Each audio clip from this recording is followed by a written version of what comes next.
নমস্কাৰ বন্ধু বান্ধৱীসকল, queen wisdom ডায়েৰীলৈ আপোনালোকক সকলোকে স্বাগতম জনাইছোঁ। প্ৰতিভাসম্পন্ন লোকসকলক আপোনালোকক পৰিচয় কৰাই দিয়াৰ উদ্দেশ্যেৰে মই অনুষ্ঠানটো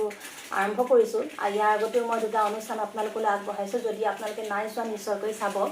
মই ডেছক্ৰিপশ্যন বক্সত দি দিম। আৰু আজি মোৰ অতিথি হৈছে ভুৱন গগৈ ডাঙৰীয়া, আমাৰ ডিব্ৰুগড়ৰে এজন সংগীত শিল্পী। তেখেতক মই আপোনালোকৰ ওচৰত পৰিচয় কৰাই দিবলৈ ওলাইছোঁ। তেখেতে অশেষ কষ্টৰে নিজৰ সংগীত জীৱনত প্ৰতিষ্ঠিত হৈছে। গতিকে তেখেতৰ মুখে আমি তেখেতৰ বিষয়েও জানিম, লগতে তেখেতৰ মুখে সুন্দৰ সুন্দৰ গীত শুনিবলৈ পাম। নমস্কাৰ। এতিয়া যিহেতুকে ৰাসৰ সময়, গতিকে আমি এটা বৰগীত শুনিব বিচাৰিম আৰু ৰাইজেও শুনি ভাল পাব নিশ্চয়কৈ। বৰগীত মাধৱদেৱৰ বিৰচিত এটি বৰগীত আছে, শ্ৰীকৃষ্ণৰ লীলা খেলাৰ ওপৰত গীতটো আছে। মই তাৰ অলপমান গাই শুনাইছোঁ। কেলি কৰে বৃন্দাবনে মোহন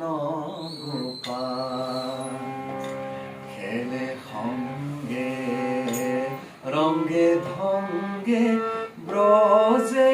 ৰস বাল, কেলি কৰে। সম্পূৰ্ণ গোৱা নাই। হয় হয়,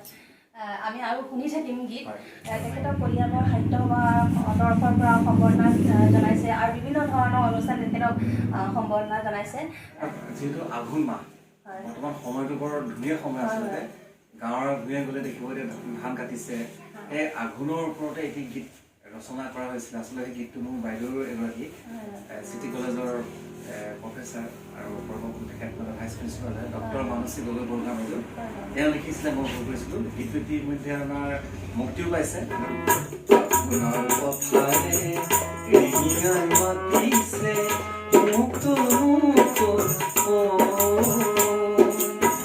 ৰঙিলিয়া ঘূৰি গোলাপত ওলালে, ৰঙিলিয়া ঘূৰি গোলাপত ওলালে, হাততে কাঁচিখন হাততে কাঁচিখন বিৰিয়াৰ ভাৰতে সপোন প্ৰেমকাই দুখুমুৰীয়া নেহি হাতত ৰাচিখনি, নেহি হাতত ৰাচিখনি, হেপাহৰ হাঁচতি হেপাহৰ হাঁচতি হেপাহৰ হাঁচতি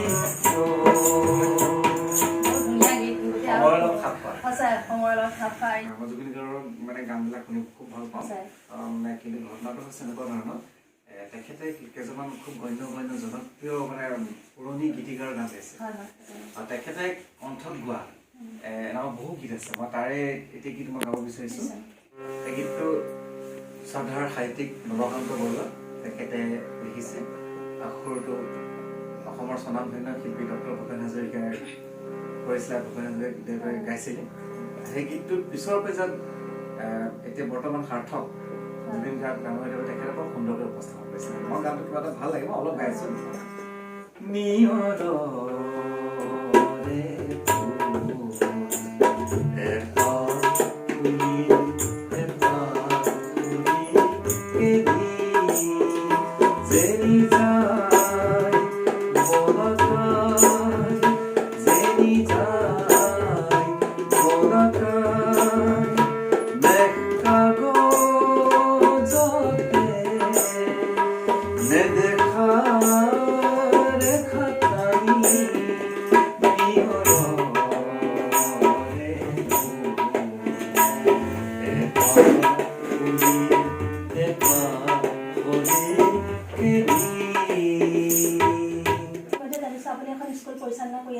আচলতে এখন মোৰ মূৰ্ছনা সংগীত বিদ্যালয়, আমি য'ত বহি আছো।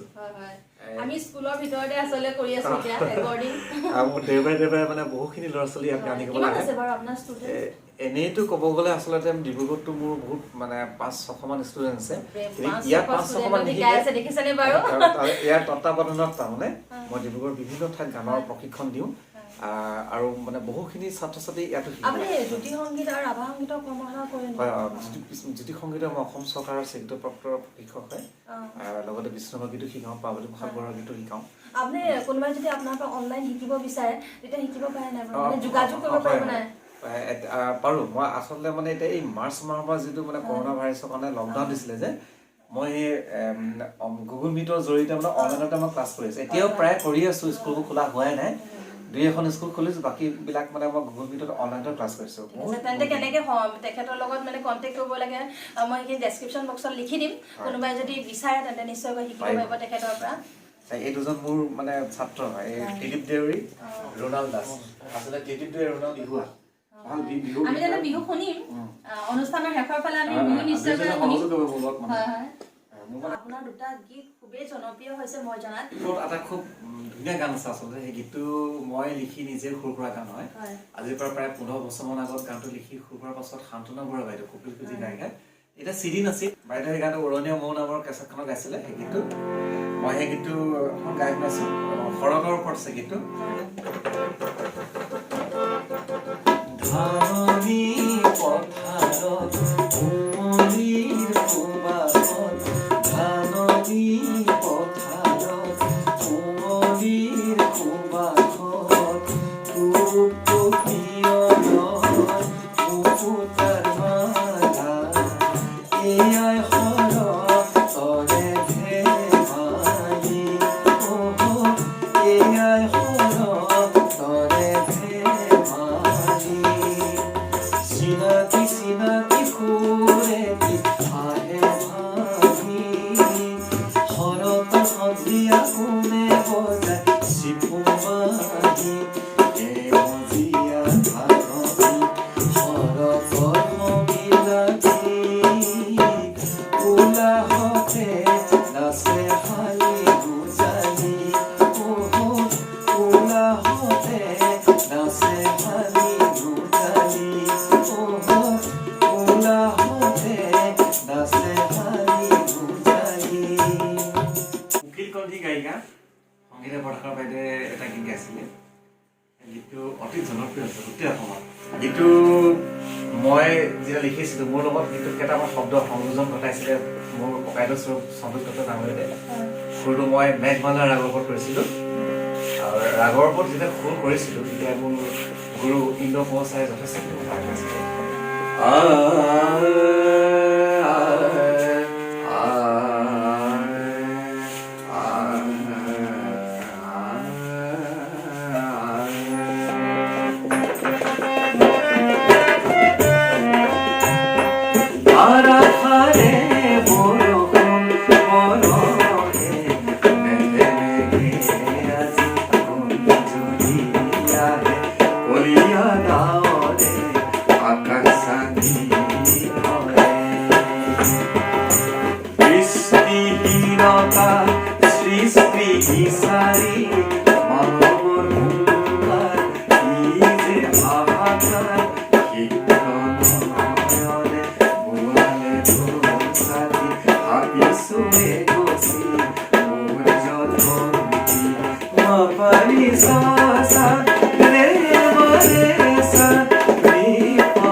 ভাল লাগিলে আৰু আপোনাৰ ভৱিষ্যত পৰিকল্পনাৰ বিষয়ে জানিব খুজিম ভৱিষ্যত পৰিকল্পনা আচলতে মোৰ মানে এইম এটাই নিচিনা হৈ গৈছে এতিয়া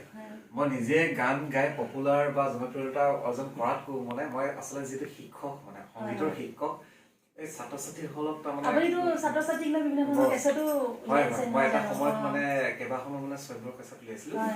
উৰণীয়া মৌৰ ফুলে ফুলে কথা পাতে আচলতে মানে ছাত্ৰ-ছাত্ৰী গান শিকোৱাৰ পাছত তেওঁলোকে যেতিয়া মানে ভালকে গাব পাৰে বা তেওঁলোক যেতিয়া জনপ্ৰিয়তা হয় তেতিয়াহে মোৰ জনপ্ৰিয়তা এজন শিক্ষকৰ সেইটোৱে মোৰ পৰিকল্পনা সদায় সেইটোৱে উঠি অহা নৱপ্ৰজন্মক মানে এখন প্লেটফৰ্ম দিয়া তেওঁলোকক মানে আগুৱাই পঠিয়াই শাস্ত্ৰীয় সংগীতৰ লগত অন্যান্য অসমৰ থলুৱা গীত মাতৰ লগতে যিবোৰ মানে অসমৰ মানে জনপ্ৰিয়তা অৰ্জন কৰা যিসকল গীতিকাৰ হ'ব পাৰে তেওঁলোকক গীতবোৰ শিকাই তেওঁলোকক মানে আগুৱাই পঠিয়াই অসমৰ বিভিন্ন ঠাইত কৰ্মশালা কৰি আহিছে বিভিন্ন ধৰণৰ কৰ্মশালাত মানে কি কি গীতৰ ওপৰত আপুনি কৰ্মশালা কৰি আহিছে মই বিশেষকৈ অসমৰ আচলতে উজনি নামনি মই দুঠাইতে গৈছোঁ জ্যোতি সংগীতৰ কৰ্মশালা মই কৰোঁৱেই ইয়াৰ উপৰি বিষ্ণুপ্ৰসাদ ৰাভাৰ গীত বাবুপ্ৰসাদ বৰুৱাৰ গীত তপজ্জল আলী তেখেতৰ গীতসমূহ মই অসমৰ বিভিন্ন ঠাইত এটাই কৰ্মশালা কৰিবলৈ যাওঁ তপজ্জল আলী কি হৈছে আপোনাৰ আমি জ্যোতি সংগীতো শুনিম আৰু লগতে ৰাভা সংগীতো শুনিম মই অলপ কৈছোঁ এনেকৈ এই গীতবিলাক মন্দাক্ৰান্ত মোৰ কবিতা মধুচন্দা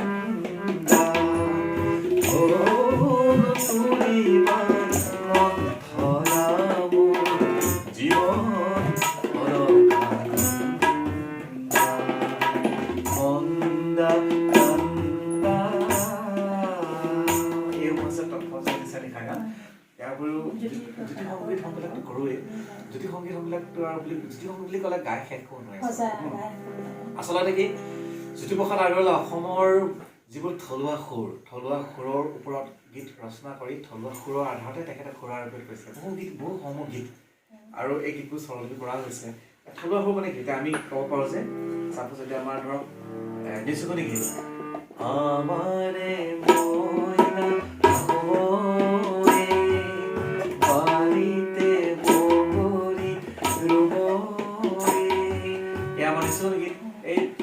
অৰ্থাৎ ৰচনা কৰিছিলে আমাৰে সখীয়া আপনি বিয়াকলে সপনৰ হাঁহি সপনৰ কোঁৱৰে আহুনি আনিলে অতলীয়া সখী আৰু গোসাঁই নাম আজি ৰাতি হিলাব লখিলে লখুনি ৰজাৰে পালি প্ৰহৰীয়াই সবেনি কান্দিলে উপজিলে জগনা ও সখীয়াজি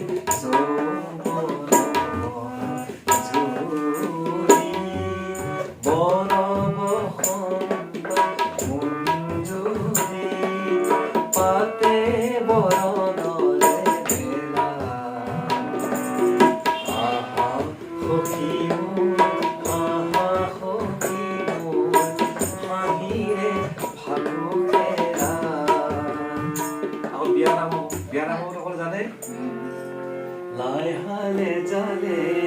আবেলি বতাহে কৈৰাম কথা হালে জালে পাতে কোনে গছে গছে পাতি দিলে ফুলৰে শৰাই ৰাৱণা ফুলৰে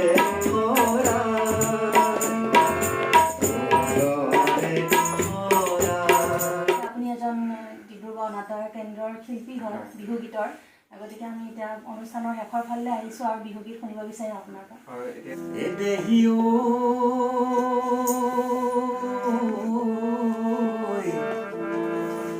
কি খাই পাহৰিম তোকে লাহৰি কি খাই পাহৰিম মিচিমি আহিব ও বৰে বিহানী বৈ ও তাকে খাই পাহৰিম তো পাৰৰে বালিয়া বগৰী বালিয়া বগৰী মনে পাৰি জীৱনাৰী কি জোৰাৰী জোকাৰী জোকাৰী মই পাৰি জিমেদাৰী কি জোৰাৰী তুমি বুটলি বাহাউলি হাউলি সেইদিনা বুজিবা জীৱন লগৰীয়া জীৱন লগৰীয়া বিহুৰে বিৰিণা অ তোৰা বতীয়া পাতে সমনীয়া অ তোৰা বতীয়া বিহুৰে বিৰিণা পাতে তোৰা বতীয়া বিহু আহে যেতিয়া নাহৰ ফুলে তেতিয়া তগৰ ফুলে তেতিয়া পখিলা হৈ ঘূৰিব পখিলা হৈ ঘূৰিব মন এ দুগদুগী দুগদুগী কৰ মাখন দুগদুগী কিহৰ দুখে মাখন তামোলৰে ঠকুৱা কাটি দুগদুগী বনাই দিহে মাখন কাকুৰি কাকুৰি কৰ মাখন কাকুৰি কিহৰ দুখে মাখন কালি কৰে ফুলে ছিঙি কাকুৰি বনাই দিলে মাখন কেৰু কেৰু কৰ মাখন কেৰু কিহৰ দুখে মাখন দেৰু দেৰু কাৰ ফুলে ছিঙি কেৰু বনাই দিলে মাখন নাখাই বহমা কপেও ছিঙি হাতে গালে গালে খাওঁ চিপ চিপ চিপ পাদৈ ৰ'দৰ ভাদৈ চিকনা বিলাসীৰে কলৈ যায় এ ভাতি গ মনে মনিৰামে মানে তেলে ভাতি চলি যায় এ হাতে কওঁ বুলি কওঁ কীৰ্তন তালি তালি ঐ কুচিয়া এহালি হালি এ কুচিয়া দেখাওঁ দেখাওঁ মই কেকো দেখাওঁ দেখাওঁ মই শহুৰৰ জীয়েকে জাল মাৰিলে কুচিয়া পটকে নাই এ চিপ চিপ চিপ পাদৈ ৰ'দৰ ভাদৈ চুকনা বিলাসীৰে কলৈ যায় এ ভাতি গ মনে মনিৰামে মানে তেলে ভাতি চলি যায় হ'ব নহয় খুব ধুনীয়া লাগিলে সময় আৰু হয় হয় নিশ্চয় নিশ্চয় আমি বহুত গীত শুনিম পিছে পৰে আৰু অনুষ্ঠান লৈ আহিম দাদাৰ আৰু এতিয়া আপুনি নৱপ্ৰজন্মক কি ক'ব বিচাৰে মই যিহেতুকে বহুত ল'ৰা ছোৱালী এতিয়া সংগীত শিক্ষা আপোনাৰ শিকি আছে আপোনাৰ ওচৰত গতিকে আপুনি এতিয়া বাকীসকল ষ্টুডেণ্টকো কি ক'ব বিচাৰে ছাত্ৰ ছাত্ৰীসকলক নৱপ্ৰজন্মক মই প্ৰথম এটা কথা কওঁ যে নৱপ্ৰজন্মৰ উঠি অহা যিসকল শিল্পী আছে তেওঁলোকে এই উঠি অহাৰ যিসকল শিল্পী অকল তেওঁলোকৰ গানৰ মাজতে সীমাবদ্ধ নাথাকি গাব তেওঁলোকৰ গানো গাব লাগিব তেওঁলোকৰ গীতৰ মাজতে সীমাবদ্ধ নাথাকি এই আমাৰ আপুৰুগীয়া গীতসমূহ যদি প্ৰথমতে শিকি লয় তেওঁলোকে প্ৰথম শাস্ত্ৰীয় সংগীত শিকিব শাস্ত্ৰীয় সংগীতটো যদি চৰ্চা কৰি থাকে তেওঁ অকল পৰীক্ষাই দিব লাগে যে বছৰে বছৰে তেনেকুৱা কথা নহয় শাস্ত্ৰীয় সংগীতটো চৰ্চা কৰি থাকিলে আচলতে নিজৰ কণ্ঠটো মজবুত হয় পুৰঠ হৈ থাকে তাৰ লগে লগে অসমৰ মই যে ক'লো আপুৰুগীয়া গীত মানে কি আপুৰুগীয়া গীতসমূহ কোনবোৰ আচলতে বিখ্যাত বিখ্যাত গীতিকাৰসকল যেনেকৈ আমাৰ ৰূপকোঁৱৰ জ্যোতিপ্ৰসাদ আগৰৱালা কলাগুৰু বিষ্ণুপ্ৰসাদ ৰাভা পাৰ্বতীপ্ৰসাদ বৰুৱাদেৱ ডক্টৰ ভূপেন হাজৰিকা আৰু সাহিত্যৰ্থী লক্ষ্মীনাথ বেজবৰুৱা গীত কমলানন্দ ভট্টাচাৰ্য অম্বিকাগিৰি ৰায়চৌধুৰীৰ গীত ইয়াৰ লগতে আমাৰ থলুৱা গীত মাতসমূহ আইনাম হেনাম নিচুন গীত পুৰণি বিহুনামসমূহ যিবোৰ লোকসংগীতসমূহ এই সকলোবিলাক গীত আমিয়ে যদি ধৰি নাৰাখোঁ আৰু উঠি অহা প্ৰজন্মক যদি আমিয়ে যদি এইবিলাক নিশিকাওঁ শিকাব কোনে বা সেইকাৰণে উঠি অহা প্ৰজন্মই এই সপককে নতুন গান এটা মানে গোৱাৰ লগতে এই গীতখিনিও যদি ভাল ধৰণে শিকি যায় জ্যোতি বিষ্ণু পাব যদি ভাল ধৰণে শিকি যায় তেতিয়া আমাৰ অসমৰ গীতৰ যিবোৰ মোধকতা আমি সেইটো ধৰি ৰখা হ'ব আচলতে আৰু নতুনৰ সময়ৰ সোঁতত নৱপ্ৰজন্মৰ যিটো শিল্পী সময়ৰ সোঁতত আমি খোজত খুজিলে আগুৱাই যাব আপোনালৈ অশেষ ধন্যবাদ যিহেতুকে আপুনি ইমান ধুনীয়া অনুষ্ঠান এটা আমালৈ আগবঢ়াইছে জ্যোতি সংগীতৰ পৰা একদম মানে বিয়া নামলৈকে গোটেইখিনি আমাক শুনাইছে কম সৰু সৰুকৈ হ'লেও গতিকে খুব ভাল লাগিলে অনুষ্ঠানটি আপোনাৰ বিষয়ে বহু কথা জানিলোঁ নজনা কথা আৰু আশা কৰিছোঁ আপোনাৰ সপোনবোৰ পূৰণ হওক আৰু ইয়াকে কৈ আজি অনুষ্ঠানৰ সামৰণি মাৰিছোঁ পুনৰ এজন নতুন ব্যক্তিৰ সৈতে আপোনালোকক পৰিচয় কৰাই দিম গতিকে আজিলৈ সামৰিছোঁ ধন্যবাদ